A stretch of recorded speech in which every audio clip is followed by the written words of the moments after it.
So, ngayon mga classmate, for today's video pala ay magtitinola tayo ng isdang malaki na ang tawag ay tuna. Yes po mga classmate, at ang ating tinola ay nilagyan natin ng gulay na papaya.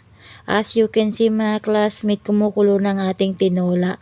So, tatakpan muna natin yan mga classmate para na maluto ang ating isda. Alam niyo naman, malaki ang isda natin. So ayan mga classmate, habang naghihintay tayong maluto ang ating tinola, dito muna tayo sa isdang pipirituhin natin.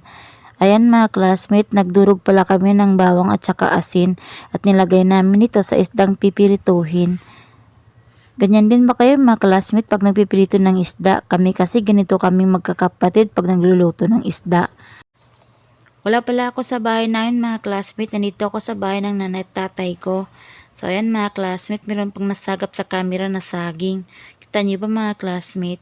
Sinamahan ko kasi yung mga kapatid ko dito sa pagluluto kasi lalabas na yung nanay ko sa ospital. Ayan mga classmate, sobrang nga yung pawis ko dyan kasi ang init. Minit talaga ang panahon ngayon. So ayan mga classmate, balik tayo dito sa pinag-uusapan natin. Naluto na pala mga classmate yung tinola ko, kaya nilagay ko na rin itong piniritang isda. So ayan, fast forward mga classmate, naluto na nga ang lahat. Kaya naman, kain po tayo mga classmate. So ayan, ang sarap talaga kumain pag sama-sama. O diba? Nga pala mga classmate, ilinawin ko lang, hindi pala yung nanay ko yung na-ospital.